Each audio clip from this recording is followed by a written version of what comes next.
সালামু আলাইকুম প্রিয় দর্শক।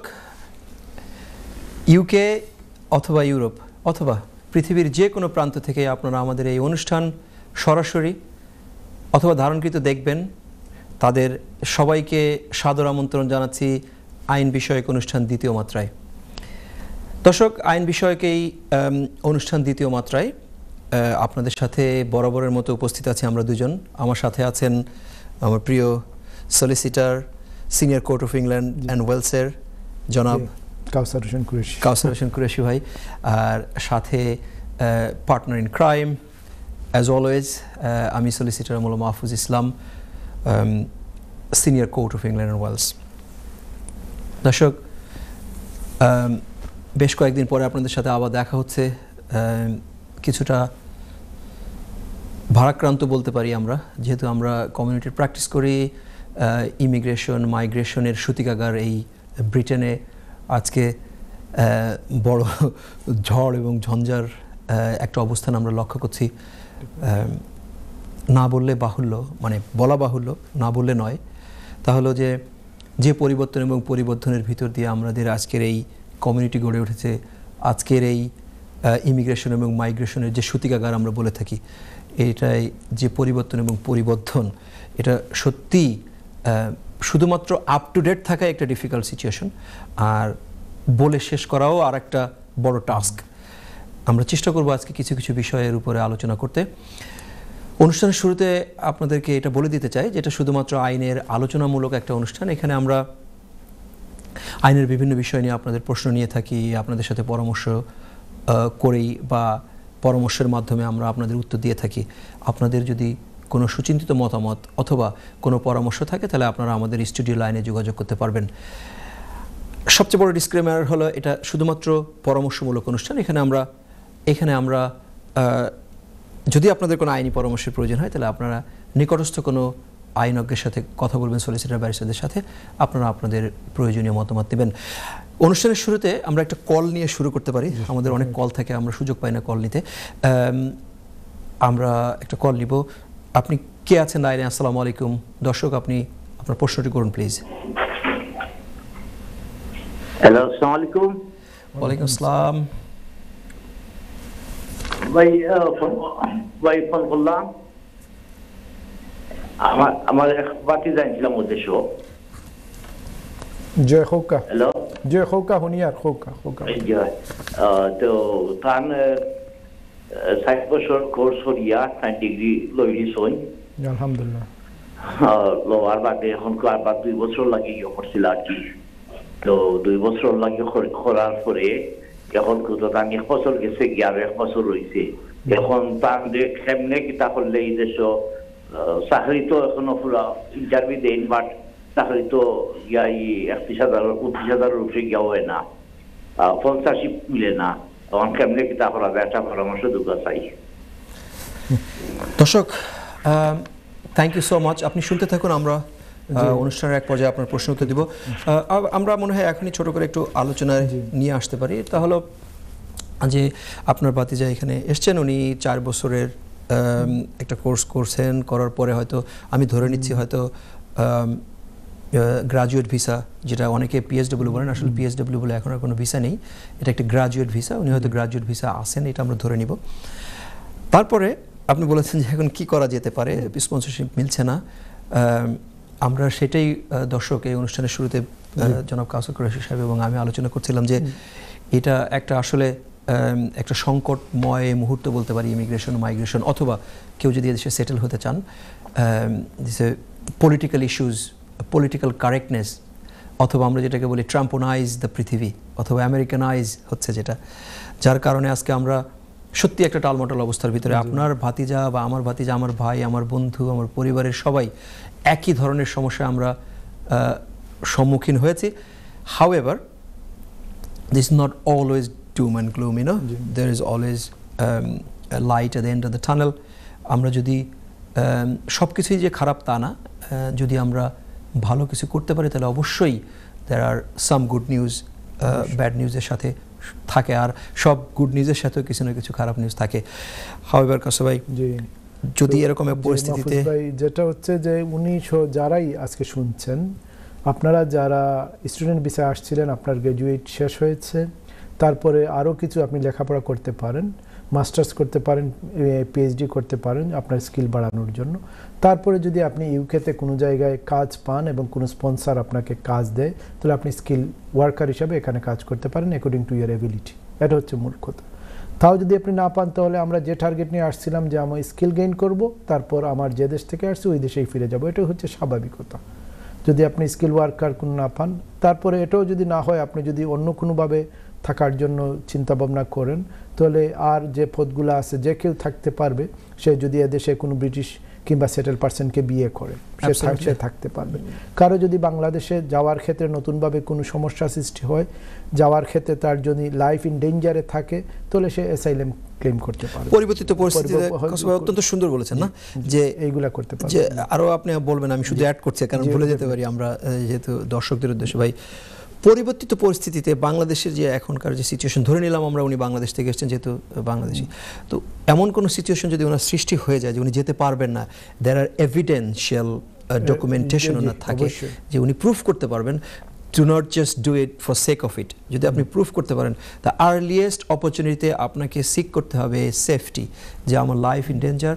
আমি যদি এটাও না থাকে, ফ্যামিলি প্রাইভেট লাইফ থাকতে পারে ভাই, যেমনটি বলছিলেন আপনি। এইগুলোই আর কি, এর চেয়ে বেশি আর কোনো নাই। যে একটা হচ্ছে স্কিল ওয়ার্কার হিসাবে উনি যদি কোনো জায়গায় জব পান, 2 নম্বর হচ্ছে ওনার যদি বাংলাদেশে কোনো ধরনের যে দেশ থেকে আসবেন, যেই আসবেন, ওনার দেশে যাওয়ার ক্ষেত্রে ওনার দেশের সরকার কিংবা ওদের দেশের প্রশাসন ওনাকে ওনার সিকিউরিটি দিতে ব্যর্থ হয়, এইরকম যে লাইফ ইন ডেঞ্জার কিছু থাকে, তাহলে উনি অ্যাসাইলাম ক্লেম করতে পারবেন। অথবা উনি যদি ফ্যামিলি লাইফ হিসাবে এখানে স্থায়ীভাবে আসেন, ওনার বউ বাচ্চা আছে, উনি গেলে অসুবিধা আছে, তাহলে ফ্যামিলি প্রাইভেট লাইফ হিসাবে উনি অ্যাপ্লাই করতে পারেন। মেডিকেল গ্রাউন্ডস থাকতে পারে। আমরা আশা করি না একজন মানুষের মেডিকেল গ্রাউন্ডে কোনো কিছু হোক, কারণ এটা যথেষ্ট হাই থ্রেশহোল্ড। খুবই খারাপ মেডিকেল গ্রাউন্ডটা। ওই যে আপনি আজকে আমরা যে ডিসকাস করছিলাম, মেডিকেল গ্রাউন্ডের মূল গ্রাউন্ড হচ্ছে এমন কোনো অসুস্থতা যে অসুস্থতা বাংলাদেশে এর কোনো ট্রিটমেন্ট নাই। তো আমরা চাই না কেউ এরকম কোনো অসুস্থ হোক যে আর ট্রিটমেন্টটা সচরাচর বাংলাদেশ বা অন্যান্য দেশগুলোতে নাই। শুড দ্যাট হ্যাপেন, যদি ওরকম কোনো কিছু হয়ে যায়, তাহলে অবশ্যই একটা গ্রাউন্ড সেখানে আছে। আর্টিকেল 3, আর্টিকেল 8, যেটা আমরা আইনের ভাষায় বলে থাকি, humanitarian protection and so on and so fourth, যদি কোনো থাকে। অথবা আরেকটা হচ্ছে যদি অ্যাসাইলাম ছাড়া অন্য কিছু হয়, তাহলে ওয়ার্ক রাইট জেনারেলি থাকে না, এটা খেয়াল রাখবেন। যদি অন্য কোনো অ্যাপ্লিকেশন করেন, হিউম্যান রাইটস বা অন্য কোনো ধরনের অ্যাপ্লিকেশন করেন, তাহলে ওয়ার্ক রাইট জেনারেলি আপনার থাকে না। আমরা আরেকটা কল নিয়ে নিব ভাই এই সুবাদে। দর্শক আসসালামু আলাইকুম, কে আছেন, কোথা থেকে বলছেন প্লিজ?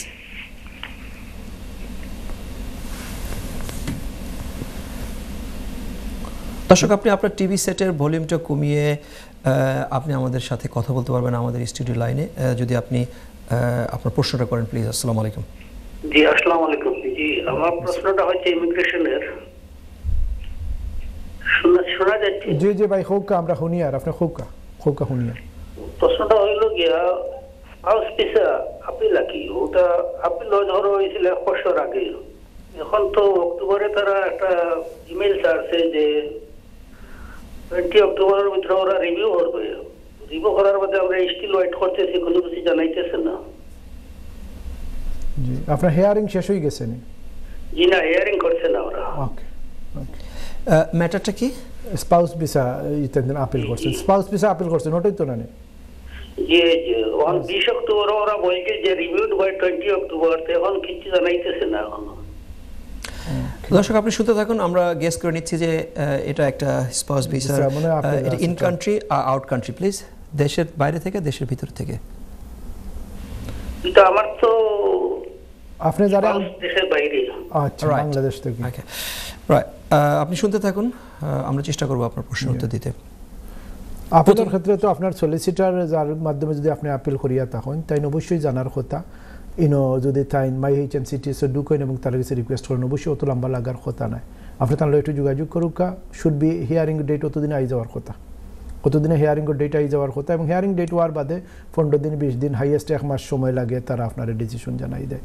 অনেক সময় একটু স্পাউস ভিসাতে একটু লম্বা টাইম লয়, ট্রাইব্যুনালে একটু টাইম লম্বা লয়, বাট আপনার তার লোকে যোগাযোগ করুক যে আপনার সলিসিটার তখন তার হুকাম MyHMCT তার একটাই। আমি ছোট্ট করে ভাইয়ের সাথে আমি একটা জিনিস অ্যাড করতে চাই। দর্শক খেয়াল রাখবেন যে একটা ইমিগ্রেশন ম্যাটারে বা একটা আপিল ম্যাটারে 11-11টা স্টেজেস থাকে। তো রিভিউয়ের পরে আরও 5-6টা স্টেজ থাকে। যদি আপনি রিভিউ আসার পরে আপনি এটা রিভিউকে আবার চ্যালেঞ্জ করতে পারবেন, রিভিউকে আবার আপনি রিভিউ করতে পারবেন। এই যেটা যদি না হয় তাহলে হিয়ারিংয়ের রিকোয়ারমেন্ট এবং আদার ডকুমেন্টেশন মানে যদি থাকে তাও দিতে পারবেন, দিয়ে আপনি একটা হিয়ারিংয়ে যেতে পারবেন, জাজ তখন ডিসিশন নেবেন। আমি মনে করি যে রিভিউ যদি অক্টোবরে আসার কথা থেকে এখন না আসে তাহলে হতাশার কিছু নাই, বোধহয় চলে আসবে। আপনি আপনার সলিসিটরের সাথে যোগাযোগ করবেন, আশা করা যায় আপনি আপনার একটা ভালো আউটকাম পাবেন। আমরা আলোচনা করছিলাম আর আরেকটা হইল যে এইগুলা হইল কি যতগুলা প্রসেস হইলো সব প্রসেসগুলা বা হিসাব আমরা অনলাইনও এগুলা কাগজের আর কিছু না, অনলাইনও অনলাইনও দেখতে পারবা। একটা এক ডট বাদে আরেক ডটও যায়, এক ডট বাদে আরেক ডটও যায়, তো কত নম্বর ডটও এগুলো গেছে তাই দেখতে পারবা এবং আপনার এটা ইনফর্ম করতে পারবা আর কি। জি, থ্যাংক ইউ কেশব ভাই। আমরা আরও একটা কল নিয়ে নেব, কিছু কল আমরা নিয়ে নিই, তারপর আলোচনা করবো। আরও কে আছেন লাইনে? পরবর্তী কল প্লিজ। হ্যালো, জি আসসালামু আলাইকুম। ওয়ালাইকুম আসসালাম। আসসালামু আলাইকুম ভাই। ওয়ালাইকুম আসসালাম। প্রশ্নটা করুন প্লিজ। আচ্ছা, এই আমি প্রশ্ন করলাম, আমার এক ভাই এসলাম ওদেশ, তার মা বাবার রাইতে আমরা শুনি আর আপনি শুনি। আচ্ছা, তার মা বাবার রাইতে এসলা, এখন তাই দেশে গিয়া বিয়া করছেন, দেশে গিয়া বিয়া করার পরে তখন কেউ বউ লাগিয়ে এপ্লাই করতে আর কি, তখন কেউ তাই মধ্যে 2.5 বছর না 6 বছর বাদে লাইফ ইন দা ইউকে গোটাই দিচ্ছেন না, খেয়ে দিচ্ছেন না লাইফ ইন দা ইউকে, 10 বছর হয়ে আসছে, 9 বছর হয়ে গেছে। এখন তাই লাইফ ইন দা ইউকে না দিয়া তাই একটা অ্যাপ্লিকেশন করতে পারবানি, আমি জানতাম সালাম, কারণ বেতন তার সপ্তাহ ঠিক আছে। ওকে, আপনি শুনতে থাকুন, আমরা চেষ্টা করছি আপনার প্রশ্ন উত্তর দিতে। আসলে আমি যেটা বুঝলাম তাহলে যে ওনার প্যারেন্টসের রাইটে এসছেন হয়তো 2.5 ইয়ার্স আমি ধরে নিচ্ছি। ইন জেনারেল প্যারেন্টসের রাইটে যদি কেউ আসে তাহলে তো আগে তো ইনডেফিনিট লিভ পাইতে হবে। যদি ব্রিটিশ সিটিজেন না হয়ে থাকে তাহলে একটা প্রসেস, আর যদি উনি ডিসক্রিশনারি লিভে থাকে তাহলে আরেকটা প্রসেস। ডিসক্রিশনারি লিভে থাকলে হয়তো উনি অ্যাপ্লিকেশন করতে পারবেন না, আর যদি মানে ওয়াইফকে নিয়ে আসতে পারবেন না, আর যদি ডিসক্রিশনে আমরা ধরে নিচ্ছি যে উনি বাই স্পাউসরে আনার ক্ষেত্রে আপনার দুইটা ম্যান্ডেটরি জিনিস, একটা হলো হয় ব্রিটিশ সিটিজেন হইতে হইব, আর না এই দেশে ইনডিফিনিট লিভ টু রিমেইন থাকা লাগবো। যদি যে ইনডিফিনিট লিভ টু রিমেইন যদি না থাকে অথবা ব্রিটিশ সিটিজেন যেটা হয় তারা সেটেল পারসন না হইলে স্পাউস আনা যায় না। কারণ সেটেল পারসন যদি তাই নইতে হইলে অবশ্যই life in the UK test দেওয়া লাগে। তো তাই যদি life in the UK test কোনো সময় দিয়া তা হইন বা না দিয়েও তা হইন, যদি তাই 18 আগে যদি ওই যায় দেশে ব্রিটিশ অথবা সেটেল পারসন তাহলে তার তো life in the UK test লাগার কথা নাই। আর 18 বাদে যদি হয়েছে তার life in the UK test দিয়া তাই ILR যেটা ইনডিফিনিট লিভ টু রিমেইন ওটা পাইতে হইব, তার বাদে তাই স্পাউসর লাগে অ্যাপ্লাই করতে হইব। এছাড়া এগুলো ম্যান্ডেটরি যদি সেটেল পারসন না হয় অথবা আনসেট মানে যারা টেম্পোরারি ভিসা আছে তারাও যদি আনতে চান তাহলে more or less the structure is the same. যেমন spouse of a limited leave to remain can come বা পার্টনার হিসেবে আনতে পারবে, স্পাউস না নিয়ে পার্টনার হিসেবে আনতে পারবে, 2 বছর বেশি যদি রিমেইন করে একলগে তা হয় না আর কি। আর যেমনটি ভাই বলছিলেন সাথে সাথে আপনি আপনার যদি যেমন ধরে নিই আমরা যদি কোনো স্কিল ওয়ার্কার থাকে, সে লিমিটেড লিভ টু রিমেইন এখানে আসে 5 বছরের বা 4 বছরের বা 3 বছরের, তারাও আনতে পারবেন তাদের পার্টনার অথবা ওয়াইফ বা স্পাউস, হাজব্যান্ড ওয়াইফ যেই হোক না কেন আনতে পারবেন। সেই ক্ষেত্রে স্ট্রাকচার ইজ দ্য সেম। এখনও A1 প্রযোজ্য আছে ফার্স্ট, একজনের জন্য একটা প্রসেস আছে। যদি আপনার ডিপেন্ড করে যে স্পন্সর তার ইমিগ্রেশন স্ট্যাটাস কি, তার ইমিগ্রেশন স্ট্যাটাসের উপর, স্কিল ওয়ার্কার না তাই ইন্ডিপেন্ডেন্ট রিমেইন আছে না ব্রিটিশ সিটিজেন আছেন না স্টুডেন্ট আছেন, ওটার উপরে নির্ভর করে আর কি, যে ওটার উপরে নির্ভর করে আপনি আপনার স্পাউসকে আনতে পারবেন। যদি আপনি বলছিলেন যে বাফার রাইটে আইছেন, বাফার রাইটে, সেই ক্ষেত্রে আমরা ধরে নিলাম উনি 10 বছরে যে ওনার হয়তো রাইট আছে, উনি ILR পাওয়ার জন্য উনি life in the UK test দিবেন। Without life in the UK আপনি ILR অ্যাপ্লিকেশন করতে পারবেন না। So life in the UK লাগবে, ইংলিশ ল্যাঙ্গুয়েজ টেস্ট লাগবে, আদার গুড ক্যারেক্টার দেখাইতে হবে। দেখালে আপনি আপনার ILR পেয়ে যাওয়ার পরে অ্যাপ্লিকেশন করাটা বেটার হবে বলে আমরা মনে করছি। অবশ্যই আপনি আপনার কোনো আইনজ্ঞের কাছে এই বিষয়ে পরামর্শ নেবেন। আরও বিষয় জানার বিষয় আছে, আমার মনে হয় আপনি কোনো ভালো একজন সলিসিটার বা ইমিগ্রেশন অ্যাডভাইজারের সাথে কথা বললে আপনার প্রশ্নের উত্তর আপনি পেয়ে যাবেন। যাই হোক, আমরা স্পেশালি স্পাউস ভিসা যারা স্পেশালি বাংলাদেশ থেকে বা যে কোনো আউট অফ ইউকে থেকে আনতে হইলে হিউজ খরচ, হোম অফিসের ফি, এর বাদে ইমিগ্রেশন হেলথ চার্জ সব মিলাইয়া দেখবা বাংলাদেশি টাকায় যদি আপনি অ্যাপ্লাই করেন এখানে কমলে 5 লাখ টাকা আপনি খালি ফি দিলেন। মিনিমাম এবার দে কেয়ারফুলি করবা, মিনিমাম 4-5 হাজার পাউন্ডের একটা স্ট্রাকচার আছে।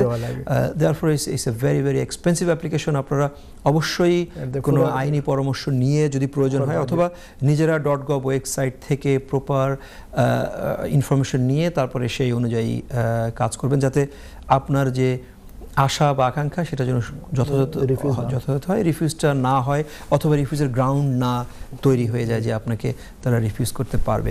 দর্শক, আমরা কথা বলছিলাম আইনের বিভিন্ন পরিবর্তন, স্পেশালি ইমিগ্রেশন লয়ের বিভিন্ন পরিবর্তন এবং পরিবর্তন নিয়ে। ব্রেকের পরে আমরা আগে জানিয়ে রাখছি, ব্রেকের পরে আমরা কথা বলবো একটা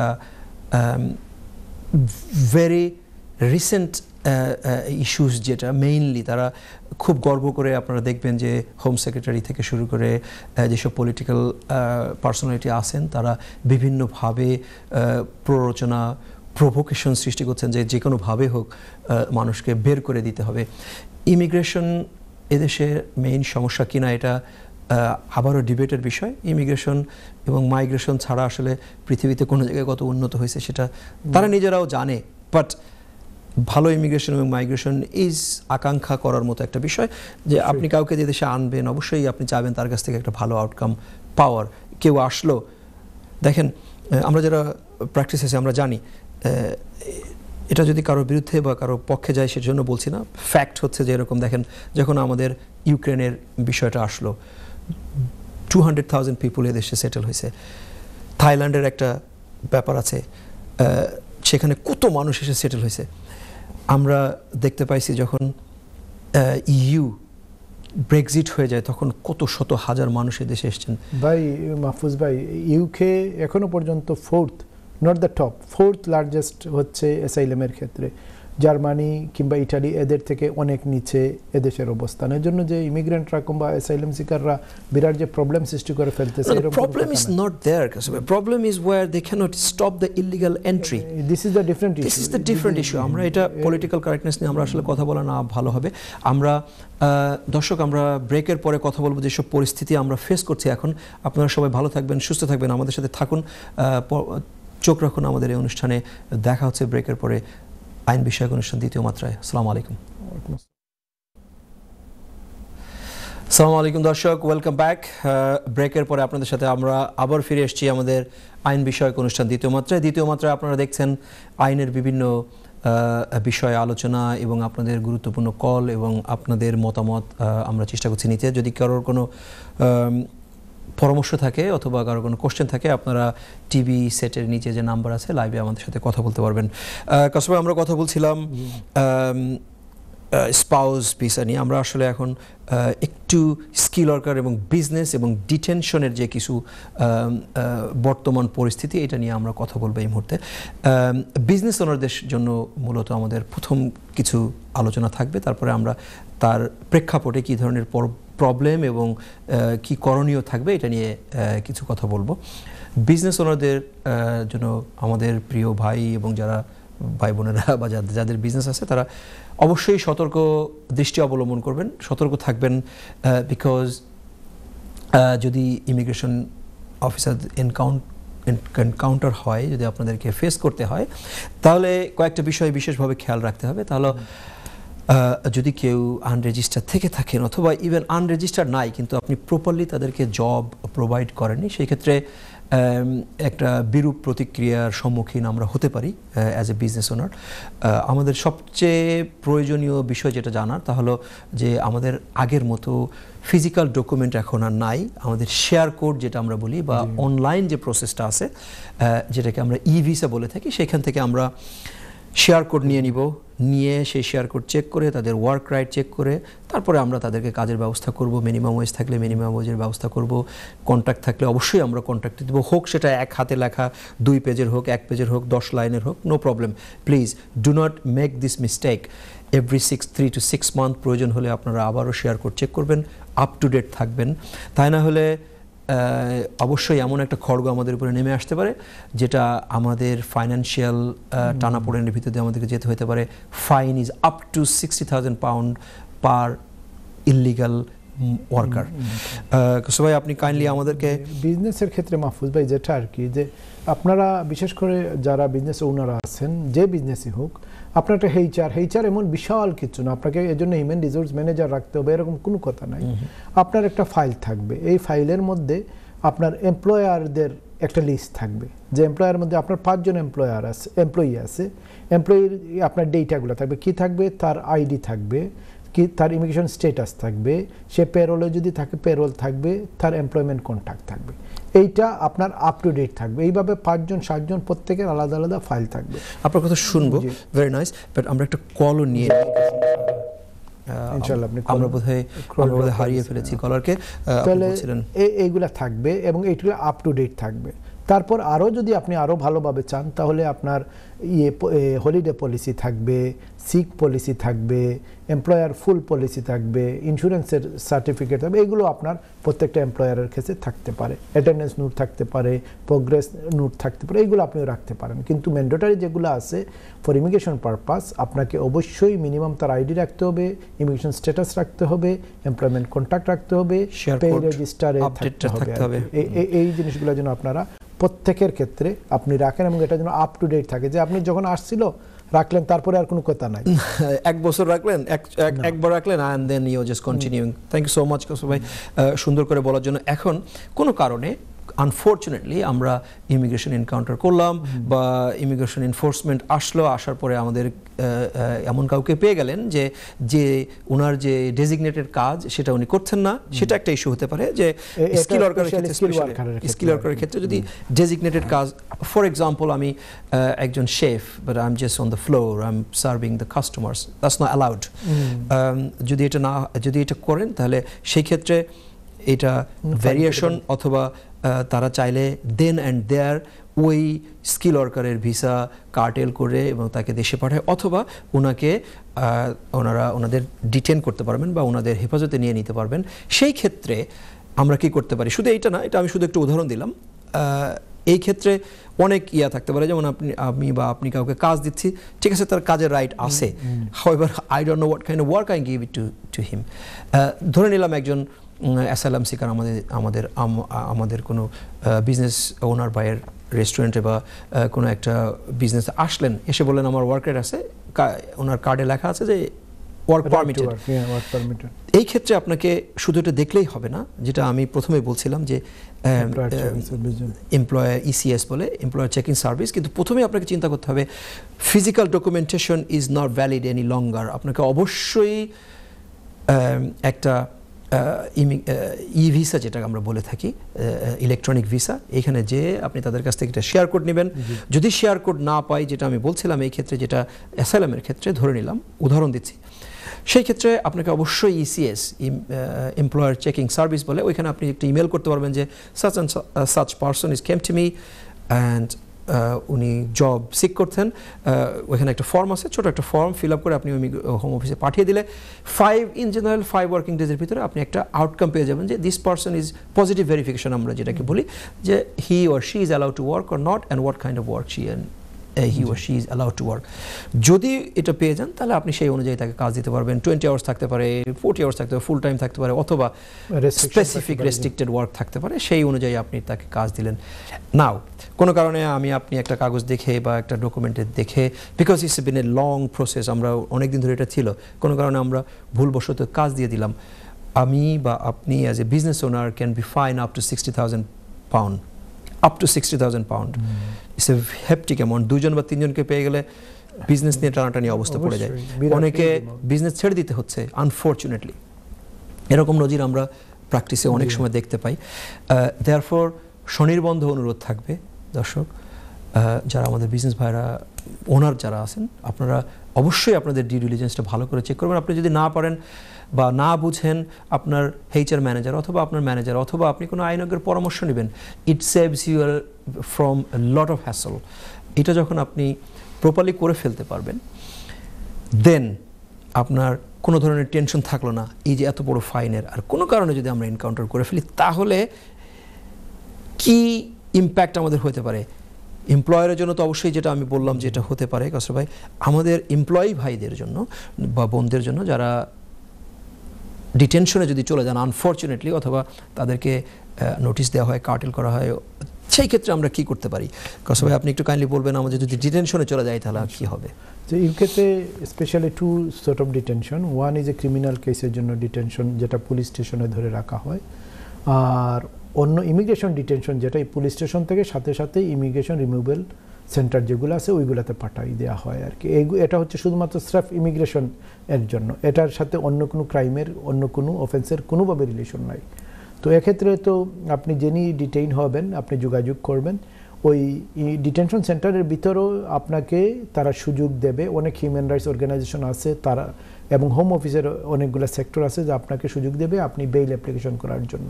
তাও যদি আপনি না চান, আপনাকে একটা বাটন ফোন দেবে, ওই ফোন দিয়ে আপনি আপনার পরিবার, আত্মীয় স্বজন, বন্ধুবান্ধবের সাথে যোগাযোগ করে আপনার ওন চয়েজেবল সলিসিটার নিয়ে আপনি ইমিগ্রেশন বেইলের জন্য অ্যাপ্লাই করতে পারবেন। দুই জায়গায় করা যায়, হোম অফিসের কাছে করা যায়, আবার ট্রাইব্যুনালের কাছে করা যায়, ফার্স্ট ট্রাইব্যুনালের কাছে করা যায়, দুই জায়গায় করা যায়। এবং আপনি বেইল নিয়ে কন্ডিশন দিয়ে এরা জেনারেলি আপনাকে বেইল দিয়ে দেবে। কন্ডিশনগুলো এত বেশি কঠিন কিছু না, আপনাকে কিছু কন্ডিশন দেয়, এর মধ্যে হাইয়েস্ট যেটা থাকতে পারে, রিপোর্টিং থাকতে পারে, কেউ গ্রান্টার থাকতে পারে, এই জিনিসগুলোই ইমিগ্রেশন বেইলের ক্ষেত্রে কন্ডিশনগুলো থাকে আর কি।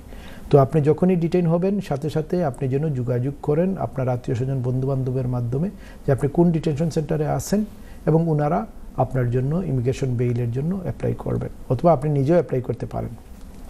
থ্যাংক ইউ কাসর ভাই, অত্যন্ত সুন্দরভাবে আপনি খুব শর্টে, যেটা আপনি সবসময় করেন, আমি একটু দীর্ঘসূত্রিতা করি, একটু বাড়িয়ে বলি, শুধুমাত্র আমাদের জন্য না, আমাদের বোঝার জন্য কোনো অসুবিধা নেই, কিন্তু ইন জেনারেল আমাদের দর্শক যারা আছেন হয়তো অনেকে ঠিকমতো বুঝতে পারেন। আমি ছোট্ট একটা জিনিস অ্যাড করবো এটার সাথে। তাহলে দুই ধরনের বেলের কথা যেমন কাসর ভাই বললেন, তাহলে যে আপনি সেক্রেটারি অফ স্টেট বেল অথবা হোম অফিসের কাছে যে বেলটা অ্যাপ্লিকেশন 201 বেল কন্ডিশন যেটাতে দেওয়া হয়, এটা আপনি করতে পারবেন। এটা করার ক্ষেত্রে আপনাকে হয়তো দুইজন গ্যারান্টর লাগতে পারে, সেই গ্যারান্টর ইন জেনারেল অ্যারাউন্ড 4-5,000 পাউন্ডের মতো একটা সিওরিটি দিতে হয়।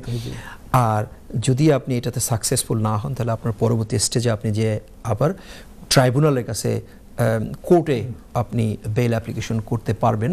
সেই ক্ষেত্রে আপনার অনেক কিছু বিষয় বিবেচনা করার থাকতে পারে, এবং রিলেটিভলি কুইকলি এটার করা, মানে এটাকে আপনি শুনানি হওয়ার সম্ভাবনা থাকে। সেক্ষেত্রে আপনার ব্যারিস্টারের ব্যাপার আছে, বা মানে শুনানির জন্য যে আপনার যে লিগ্যাল রিপ্রেজেন্টেশনের ব্যাপার থাকে। আপনি যারা যোগ্য এবং বিজ্ঞ, যারা জানেন এবং করেন, এই ধরনের মানুষের সাথে যোগাযোগ করবেন, অবশ্যই একটা ভালো আউটকাম আশা করা যেতে পারে। দের আদার প্রসিজার থাকে ওইখানে, যেটা হয়তো অনেক সময় লাইভ টিভিতে বলা সম্ভব না। 3 মাসের বেশি যারা আছেন অলরেডি ডিটেনশন সেন্টারে, তাদের হোম অফিস অটোমেটিকলি বেইলের ব্যবস্থা। বিকজ অত্যন্ত সুন্দরভাবে বললেন যে 3 মাসের বেশি যারা আছে, যদি কোনো কারণে তাকে 3 মাসের বেশি থাকতে হয়, তাহলে আমি অনুষ্ঠানের শুরুতে বলছিলাম যে সব খারাপ জিনিসের কিছু কিছু ভালো জিনিসও থাকে। আপনি 3 মাস যদি থেকে থাকেন, সো বি ইট। যদি বাই চান্স হয়ে যায়, আপনাকে মনে রাখতে হবে there are very good option that you might be allowed a compensation of more than 30,000, 40,000, 50,000 pounds worth of money because of you were detained unlawfully. যদি আপনি এটা প্রমাণ করতে পারবেন যে unlawfully detention যদি হয়ে থাকে, তাহলে আপনার আমার দুজনেরই ভাগ্য খুলে যাওয়ার সম্ভাবনা আছে। এর ক্ষেত্রে মাহফুজ ভাই বলি আর কি, যারাই ডিটেইন হবেন এবং 3 মাস আছেন, এর মানে না যে আপনি কম্পেনসেশন পেয়ে যাবেন। No, of course not. Unlawfully detained. Unlawfully detained. That's, you have to be proven. The procedure has to be followed. Is relatively, most of the time, is very, very easy to prove that you are. But again, some cases is not as easy as. এজন্য অবশ্যই একজন দক্ষ, বিশেষজ্ঞ, যোগ্য মানুষের পরামর্শের প্রয়োজন আছে। আপনারা জেনে শুনে যারা এই বিষয়ে কাজ করেন তাদের সাথে যোগাযোগ করবেন। যদি আপনাদের এরকম কোনো সিচুয়েশন সৃষ্টি হয়, প্যানিক করার কোনো কারণ নেই। আরও একটা ছোটো জিনিস অ্যাড করতে চাচ্ছিলাম যে ইটস ভেরি ওভারওয়েলমিং। এটা ডিফিকাল্ট সিচুয়েশন যখন আপনি পুলিশ স্টেশনে, আপনি 6x6 একটা সেলের ভিতরে আপনাকে নিয়ে যাওয়া হবে, ছোট্ট একটা টয়লেট এবং তার ওইখানে একটা কোনায় ছোট্ট একটা সিট থাকবে, very low light, it's already depressing. আপনাকে মানসিকভাবে দুর্বল করে ফেলতে পারে, ভেঙে ফেলতে পারে আপনার মানসিক শক্তিকে। ভয় পাওয়ার কোনো কারণ নেই। তারা হয়তো এই ঔপনিবেশিক যে একটা ব্যবস্থা এখন রয়ে গেছে এখানে পুলিশ স্টেশনের, এই যে একটা কঠিন একটা জায়গা, খুব সীমিত সময়ও যদি যদি আপনাকে থাকতে হয় 24 ঘন্টা, এটা হয়তো 24 মাসের মতো মনে হতে পারে। আমি পার্সোনালি কখনো সেলে যাইনি, বাট আমি আমার ক্লায়েন্টদেরকে বা আমাদের ক্লায়েন্টদেরকে আমরা যখন দেখছি তারা অধিকাংশ সময় ঠিকমতো তাদের কথাকে তারা বলতে পারে না। ভুলে যাবেন না, যদি কোনো কারণে আপনি এই ধরনের কোনো অবস্থার শিকার হন, ভয় পাওয়ার কোনো কারণ নাই। আপনি আপনার লিগ্যাল রাইটটাকে স্মরণ রাখবেন যে you have all the legal right, they can not do anything to you. At least তারা আপনাকে মারবে না, তারা আপনাকে ঠিকমতো খেতে দিবে, তারা আপনাকে, ভয়ের কোনো কারণ নেই। আপনি আপনার প্রযোজ্য যেসব আইনি বিষয়গুলো আছে এগুলো আপনি প্রয়োগ করবেন এবং আশা করা যায় যে আপনি একটা ভালো আউটকাম পাবেন। There is very few people are being sent যদি তারা ঠিকমতো লিগাল রিপ্রেজেন্টেশন করে ইয়ে করতে পারেন। হাউএভার যদি আপনি ডিসাইড করেন যে আপনি এখানে থাকবেন না, আপনি চলে যাবেন। আমি আপনাকে বলছিলাম কিছুদিন আগে আমাদের একটা ইয়ে ছিল যে উনি সব কিছু ready, but then he is like to go back home. Don't forget to take the opportunities. The আইন আপনাকে যেটা দিচ্ছে এটা নিয়ে যান। ভিআরএস ভলেন্টারি রিটার্ন সার্ভিস, এটা নিয়ে নেন। আপনি কিছু আপনার আর্থিক সহযোগিতা পাবেন, অ্যারাউন্ড 3,500 পাউন্ড তারা দিতে পারবে, আপনার টিকিট আপনার এগুলো দিবে। Why not taking that opportunities, because আইন আপনাকে এই সুযোগ দিচ্ছে, আপনি এটা নেবেন। So this not always bad things. কিছু কিছু জিনিস খুব যে খারাপ তা না। যদি আপনি চলেই যেতে চান, যদি আপনাকে যাওয়ার প্রয়োজন মনে করেন আপনি, বা আপনি মনে করছেন যে আপনাকে যেতে হবে, take this opportunity is given to you, it's your right. তারা আপনাকে দিচ্ছে, আপনি নিতে পারবেন। একটা জিনিস মাহফুজ ভাই, যে যখন অ্যারেস্ট হন, যদি ইমিগ্রেশন ডিটেইনি হন, পুলিশ স্টেশনে সাধারণত পুলিশ স্টেশন কাস্টোডিতে নেওয়া হয়, ওইখানে বেশিক্ষণ রাখবে না। আপনার জন্য ইমিগ্রেশন স্ট্যাটাসের জন্য আপনার ইন্টারভিউ নিয়ে সাথে সাথে রিমুভাল সেন্টারে পাঠিয়ে দেবে। এই জন্য আপনার ওইখানে যে ইন্টারভিউ দেবে, ওই ইন্টারভিউ দেওয়ার আগে আপনি কখনো ইন্টারভিউ দেবেন না আপনার লিগ্যাল রিপ্রেজেন্টেশন ছাড়া। অ্যাবসলিউটলি কারেক্ট ভাই, এই জিনিসটা 10 বার বলা দরকার। জি, please take your legal representation. Do not say something, আপনি এমন কিছু বলবেন না যেটা আপনার এগেইনস্টে যেতে পারে ভাই। আপনি ধরে নেন আমি এরকম একটা পরিস্থিতির শিকার হলাম, গিয়ে অনেকে এমনভাবে ভয় পায় আর বন্ধু বান্ধব আত্মীয় স্বজন কারোর সাথে যোগাযোগ করে না। যদি আপনি যোগাযোগ না করেন তাহলে এরা জানবে কিভাবে আপনি কোন পুলিশ স্টেশনে আছে? পুলিশ তো আপনার আত্মীয় স্বজনের নাম্বার জানে না, আনলেস আপনি প্রোভাইড করেন। তো আমি যে কথাটা বলছিলাম যে ভয় পেয়ে যাওয়া, যে ভয়ঙ্কর একটা জায়গা আপনি চিন্তা করছেন, 6 ফুট বাই 6 ফুট, খুব ছোট একটা জায়গা, কম আলো, একটা দরজা বন্ধ করা, বেশি একটা জানালা দরজার কোনো খবর নাই, ইয়ে নাই। ইয়েস, আপনার মানসিক অবস্থা ভেঙে যেতে পারে, কিন্তু আপনি ভয় পাবেন না। ভয় না পেয়ে আপনি আপনার আইনি যে বিষয়গুলো আছে এটাকে প্রয়োগ করবেন। প্রয়োগ করে আপনি একজন বিজ্ঞ সলিসিটার বা আইনজ্ঞের পরামর্শ নিয়ে আপনি একটা ইন্টারভিউ দিবেন, এবং সেই ক্ষেত্রে আপনি কোনো কিছুই বলবেন না। তারা আপনাকে অধিকাংশ সময় ইনফ্লুয়েন্স করে যে it's not a problem, you don't need a legal representation, you can just say this is a immigration, this is of course এটা একটা immigration matter, oh you speak good English, you can just talk to no, you take a legal advice, is important. আপনি যদি কোনো কারণে police station থেকে immigration সেন্টারে removal সেন্টারে চলে যান, believe you me, it takes longer time, maximum effort দেওয়া লাগে, অনেক খরচের বিষয় আছে। আপনি যদি পুলিশ স্টেশন থেকে বের হতে পারেন, lot easier, much better than the removal center. Therefore, God forbid, even though আমি এরকম পাইছি যে ইভেন সলিসিটার, তাদেরকে আমরা লিগ্যাল রিপ্রেজেন্টেশন দিছি। সলিসিটার যে কোনোভাবে অ্যারেস্ট হয়েছেন যে কোনো ক্রিমিনাল অফেন্সের জন্য, কিন্তু তার জন্য আমরা গিয়ে লিগ্যাল রিপ্রেজেন্টেশন দিছি। সেটা নিজের জন্য করতে প্রয়োজন, why not? এর জন্য আপনি অবশ্যই এটা নেবেন, অবশ্যই এটা নেবেন। আর বাই দ্য ওয়ে, কসবা যেমনটি বলছিলেন, আপনি যদি আপনার কোনো আর্থিক সংকট বা কোনো কারণে আপনি কারোর সাথে যোগাযোগ করতে পারছেন না, you must ask for a legal aid solicitor. সে আপনাকে সরকারি খরচে আপনাকে ডিউটি সলিসিটার আপনাকে আইনি পরামর্শ দিতে আগ্রহী, ওখানে থাকবে, আপনাকে শুধু নিতে হবে এই সুযোগটা। Even though duty solicitor very kind. আপনি যদি বলেন যে ভাই আমার জন্য এই ফোনটা করে আমার ওই ইনফরমেশনটা প্রোভাইড করেন, তারা অবশ্যই আপনার ফোন করবে। আমাদেরকে এটা ভুলে গেলে চলবে না। ইয়েস, ইটস ভেরি কনজাস্টেড একটা জায়গা, একটু দেখতে এত ভয়ের, কিন্তু আসলে এখানে ভয় পাওয়ার তেমন কোনো সমস্যা নাই। আপনাকে অবশ্যই আপনার আইনি যে বিষয়টা আছে, আপনার যে অধিকারগুলো আছে, এগুলো প্রয়োগ করতে হবে এখানে, না হলে they are not going to give it to you, you take it. তারা আপনাকে হয়তো বলবে কোনো সময় you have to take it, তারা কোনো সময় আপনাকে ইনফ্লুয়েন্স করতে পারে যে you don't need, you can speak good English, you can tell me what happen. এটাই অনেকেই মনে করেন যে বলে যে ইন্টারভিউ দিয়ে দিলে তুমি রিলিজ হয়ে যাবা, তোমার ইন্টারভিউর জন্যই মূলত আটকানো হয়েছে। তো এই জন্য তারা পুশ করে যে ইন্টারভিউটা আপনি দিয়ে দেন। ভেরি আনলাইকলি যে নর্মালি আমি যতবার দেখতে পাইছি যে তারা ইন্টারভিউ দিয়ে একা একা বের হয়ে আসা যথেষ্ট টাফ আছে। যখন আপনি আপনার সলিসিটর যাবে বা আপনার একজন আইনজ্ঞ আপনার সাথে দেখা করবে, they have a different approach then যাদের লিগাল রিপ্রেজেন্টেশন নাই। সো দ্যাট বি সেটা যদি আপনার লিগাল এইড হোক আর আপনার নিজস্ব সলিসিটর হোক, please take this things on board. Allah মাফ করুক কোনো কারণে আপনাকে যাতে ওখানে না যাওয়া লাগে, বা যদি যেতে হয় তাহলে এই বিষয়টা খেয়াল রাখার চেষ্টা করবেন যাতে আপনার সহজ হবে। ডিটেনশনের যদি চলে যেতেই হয় তাহলে যে দুইটা প্রসেস আছে সেই দুইটা প্রসেস ফলো করবেন। ভেরি লাইকলি যদি সিওরিটি থাকে আপনার, হোপফুলি ইনশাল্লাহ আপনি বের হয়ে আসতে পারবেন, then you can fight your case.